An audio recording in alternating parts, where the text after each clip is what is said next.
दोस्तों अभी अभी एक अपडेट है जो कि आपके एग्ज़ाम से रिलेटेड जितना भी फ्यूचर के एग्ज़ाम हैं। एलपी तो निकल चुका है लेकिन जितने भी एग्ज़ाम हैं उसमें आपको परेशानी ना हो इसके लिए एक अपडेट आया है।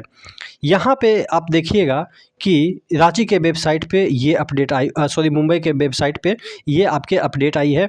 और इसमें जो अपडेट है वो है आरआरबी परीक्षा में शामिल होने वाले अभ्यर्थियों के लिए महत्वपूर्ण सूचना।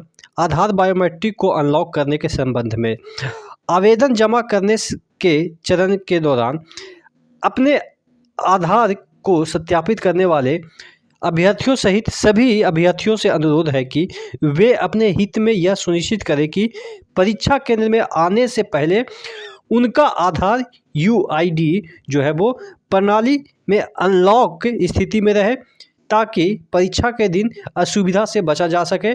पंजीकरण और परीक्षा संबंधित जो प्रक्रिया है उसमें सुविधा हो।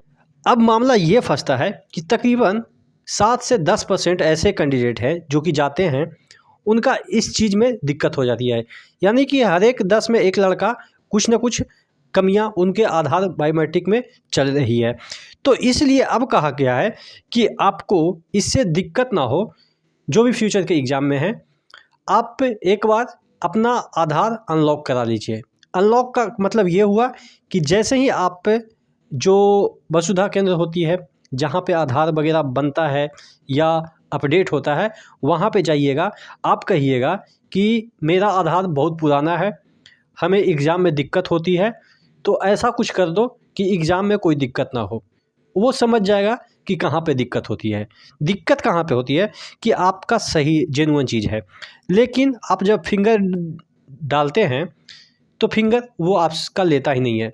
चूँकि कई साल पहले आपने बनाया होगा, कुछ फिंगर में चेंजेज आ गए होंगे, तो इस वजह से वहाँ पे लेता नहीं है और आपको परेशानी का सामना करना पड़ता है। इवन आपको डाउट की नज़र से देखा जाता होगा कि क्या ये सेटर तो नहीं आ गया है, आधार क्यों नहीं ले रहा है।